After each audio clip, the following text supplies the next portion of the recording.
19th of April 2017, you have Dan here in Essex, UK, down the allotment. So things are moving on pretty fast down here. There was a frost last night, but it doesn't appear to have done any damage, which is good. A lot of trees in the local area are out in blossom at the moment, so let's just hope that no damage has been done to them either. So looking at this bay here, this has been dressed with horse manure. So you may remember I was showing this underneath a pond liner, and underneath it was the usual sort of rotting vegetable matter, etc, etc, which will then become part of the growing medium. So we've got the horse manure on here, and this will be set probably in May time, late May. So this is all doing well on here and will be a highly nutritious bed, hopefully with some good yields of crops. And the cabbages here are looking fantastic. I believe this is variety Greyhound, but please don't quote me on that. You can see they're starting to heart up there. I'll just zoom in. There you go. So in a few months there should be some rather decent cabbages here. Now the purple sprouting broccoli we're starting to come to an end of. There you go. Still a few little spears on there that can be eaten, but not too many. The kale that was here, that completely went to seed, so that is now gone. We won't go into the rhubarb too much. You know how much of a huge crop of rhubarb there is down here, but it's all looking pretty good. In fact, yeah, let's go over there and have a look at the size of some of the stems. Probably pretty big by now. Let's have a look.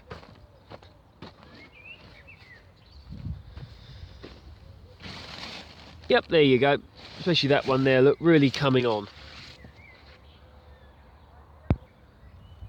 Onion stroke garlic are looking good. Very good indeed. Swiss chard. I believe this is variety rainbow chard. I do like this.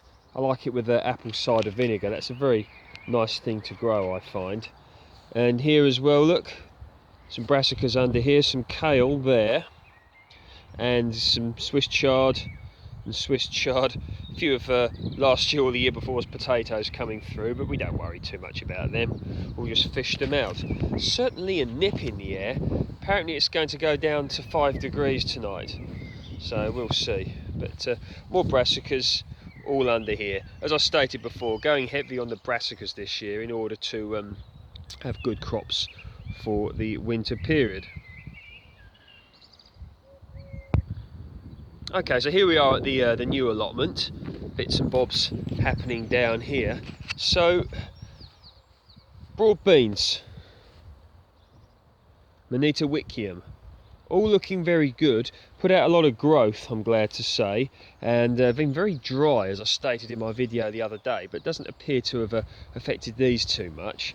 I only put these in probably a month or so ago. I could have put them in, you know, November time, but I didn't really feel like doing that. Some people say that you missed a black fly, but I wanted to wait, taking my time. So here we go. The gooseberries are looking good. We've got two different varieties here. We've got Hinnenmackie green and Hinnenmackie red. So you see there's little flowers on there, so there will be some gooseberries on here. Of course, with regards to fruit bushes, you're looking at it being a sort of a long-term plan, really. They're going to get bigger and bigger, all being well, and then hopefully have some, you know, good crops every year, and the crop should get bigger as the plant gets bigger. So we can hope for the best there. Now this is good quality compost, this is, and you can see I need to do a little bit of weeding to take some of the grass out, but again I'm not worried too much about that.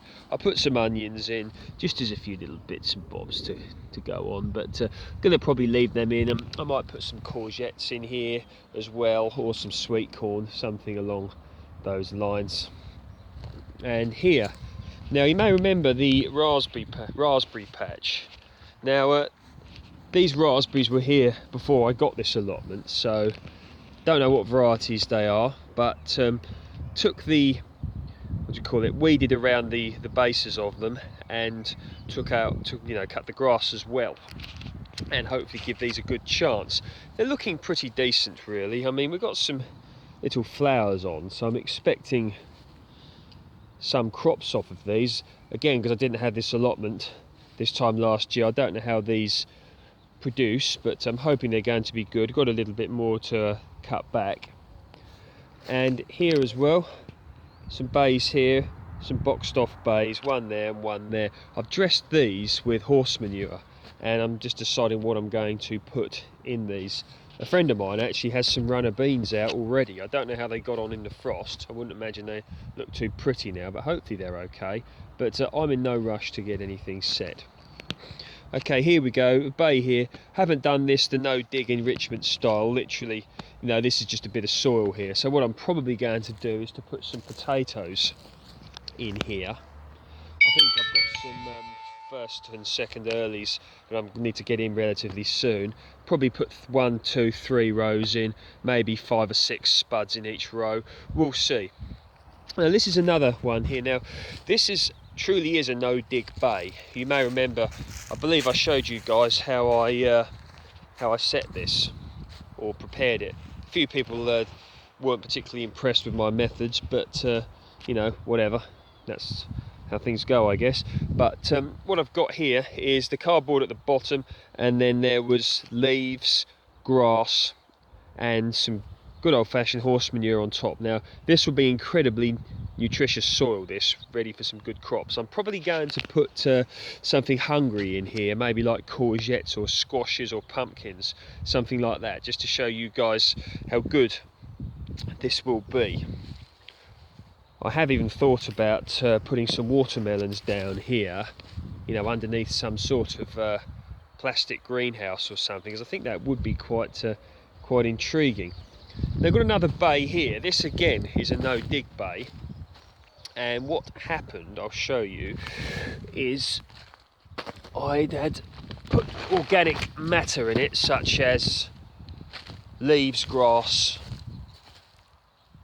vegetable rotting matter, you guys get it, and you can see it underneath. Well, you can't see it underneath, but it's all underneath there. And then what I've done is just put some topsoil on top of it. So this again will have a good nutrient content in this soil, and again expecting some decent crops out of that. I may have this as a brassica patch again, or something like that, I don't know, or courgettes or something like cucumbers maybe. I've got plenty going on in the garage. I've just finished today's work, by the way. I'm very tired, that's why I'm babbling on a bit. But in the polytunnel. Right here, this is a blackcurrant, as is that one over there, variety osier bean, and that one I believe is Baldwin, or the other way round. But again, got some little berries on, so I'm hoping that every year that goes by these are going to grow and the crop is going to get bigger. So take a look at this allotment now.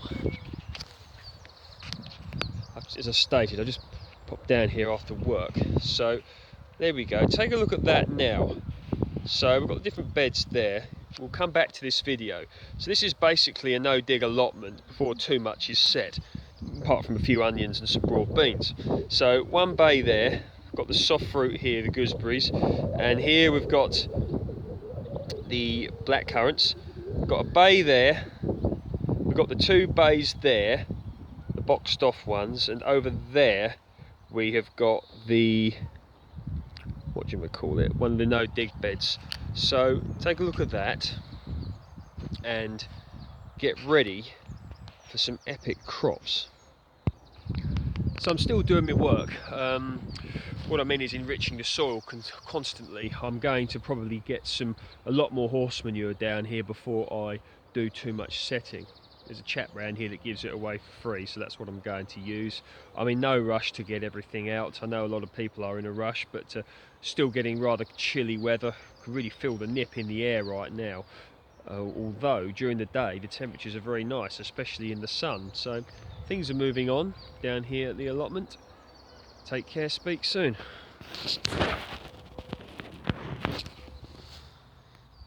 Do like broad beans.